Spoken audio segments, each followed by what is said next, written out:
William Shakespeare says, all the world's a stage, and all the men and women merely players. I've lived my life as if it were a theatrical play, and I wore the mask of a perfectionist. Fellow Toastmasters and guests, I played the role of a perfect wife and mother, an expert multitasker who dared not make a mistake. One afternoon, I arrived home after a grueling day out running errands. I took out my to-do list, cleaned the house, do 5 loads of laundry, cooked dinner, the list went on and on. After cleaning up my living room, I left for 2 minutes to put a load of laundry and came back to find my son Jibril had scattered his toys all over. I lost it. You little rascal, you are on timeout for life. My little boy looked up at me, clearly petrified. And then my dear husband walks in, without bringing the only one thing I asked him to buy on his way back from work, milk. Ladies, what is it with men and shopping? I was so furious that laser rays were emitting from my eyes. Smoke gushed out my nostrils. I think my husband might have sensed he was in big trouble. He gingerly approached, grabbed our son, and being Middle Eastern, he ran for his life. I then put on my mask of perfection. No food tonight until this bloody house is cleaned. I was so overwhelmed that I just gave up. You know, it's not easy being perfect when others around you are so inadequate. Or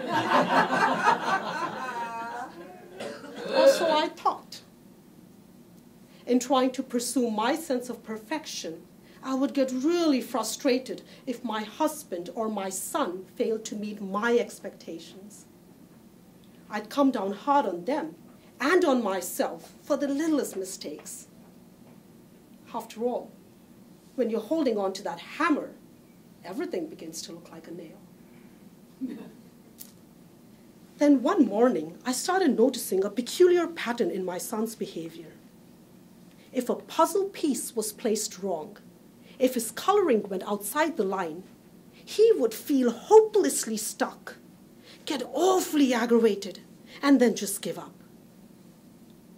That's when it hit me like a tidal wave. Through my behavior, I was teaching my son that imperfection was utterly unacceptable. No doubt, my attitude was negatively impacting my family. That evening, as I glanced at my reflection in the mirror, I realized that this perfect mask not only failed to portray a perfect me, but it was drifting me away from those dearest to me.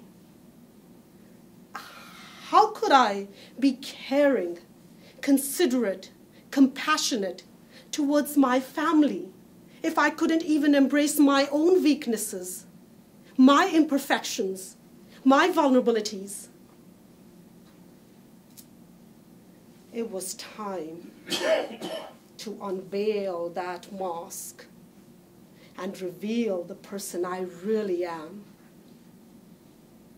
Perfectly imperfect. The next day onwards, I set the most challenging goal for myself, tackling my daily task imperfectly. It wasn't easy to move on to laundry when dirty dishes still remain in the sink. But by doing so, I accomplished more tasks. I was less stressed. And as an added bonus, I was in a much merrier mood around my family. And now if my husband ever forgets to bring milk, he need not fear me. Much He may enter the house with his head held up high instead of through the back door, on his knees. And my son, he's no longer constricted by any lines. He now enjoys coloring all over the walls. Unveiling that mask has freed my spirit. Today, that reflection in the mirror gazing back at me reveals the real me with all my imperfections, yet reassures me that right here, right now, just as I am enough. We all wear a mask, often many. Indeed, all the world is a stage, and all the men and women merrily players.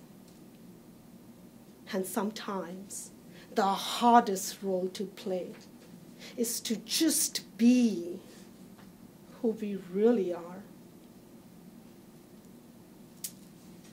Yes.